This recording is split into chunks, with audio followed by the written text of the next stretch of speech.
Barack Obama with that landmark speech there. Professor Geoffrey Garrett is Chief Executive of the United States Studies Centre at the University of Sydney. He joins us in the studio now. Geoffrey Garrett, welcome. Good morning. Now, you've been watching Middle East politics for decades now. Put this speech in context for us. How significant was it? Well, it was an interesting speech, the grab, and I think all the attention is going to be on what was really the small bit of the speech at the end about Palestinians and Israelis.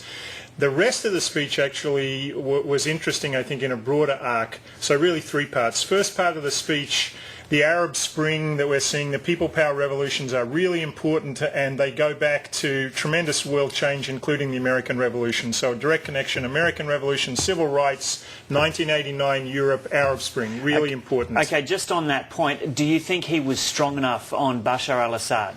Well, that's an interesting question, isn't it? Because the second part of the speech was, what will the US do about that? And what Barack Obama said is, we'll uphold our values. We want to promote trade. We want to promote investment. Maybe we'll do some foreign aid to Egypt, for example, but no American boots on the ground. We got into Libya in a support role. We're not in the lead. It's the anti-Bush doctrine, I think, in important respects. And then thirdly?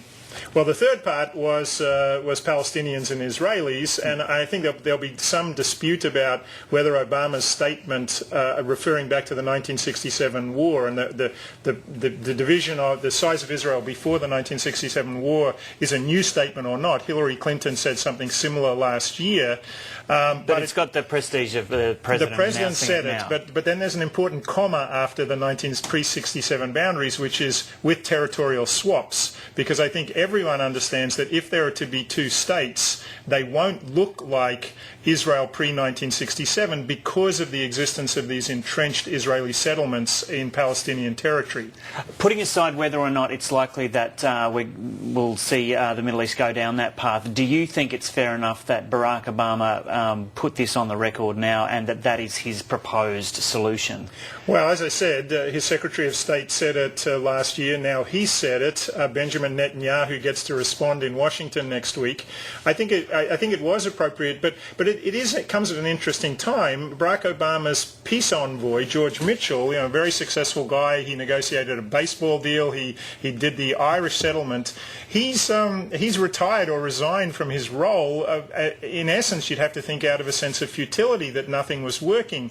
Nothing much has happened under Barack Obama's presidency. So is this him trying to get back on the front foot? Well, maybe. If you go back 12 months, 18 months, he tried to get on the front foot again by a poke at Israel saying, listen, you can't do any more settlements. And Benjamin Netanyahu said, we're going to continue settlements. So and it sounds like they're going to continue with those now with that announcement this morning. Yes, and also it'll be very interesting to see how strong in his response to the US Benjamin Netanyahu is when he speaks to Congress next week. You're not supposed to insult your hosts when you're there, but I would expect some pretty firm words from the Israeli Prime Minister. What about turning it round and saying Barack Obama shouldn't have insulted the Israeli Prime Minister just before he arrives? Yeah, that's an interesting question, isn't it? But that's where I go back to the structure of the speech. For a long time we've thought that solving the problem with the Palestinians is the key to everything in the Middle East.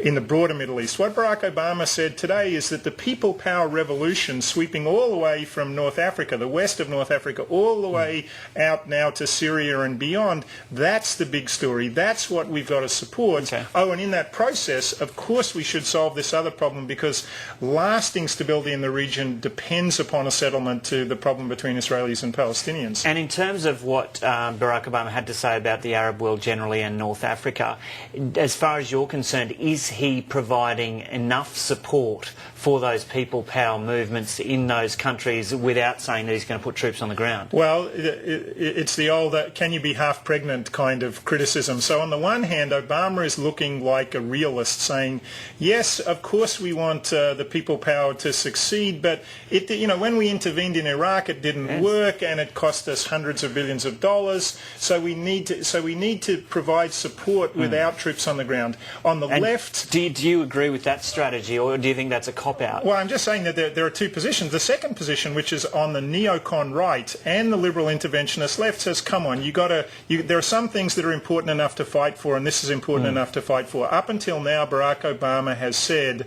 my doctrine is to undo the kind of military intervention that Bush did, not to get into new military interventions. Does it seem to you that he's been emboldened since the capture and death of Osama bin Laden? Absolutely. So in two senses. It doesn't mean that he'll get re-elected in the US, but it means that he's got the ultimate retaliation to any criticisms that he's weak on foreign policy. He says, Bush wanted to get rid of Osama, I got rid of Osama. So on the one hand, domestically, I think he's in a stronger position. Internationally, it gives more emphasis to this Obama doctrine, which really says, I'm going to undo the war on terrorism. My foreign policy is going to look very different from the 9/11 decade. But it sounds like you're questioning the effectiveness of it.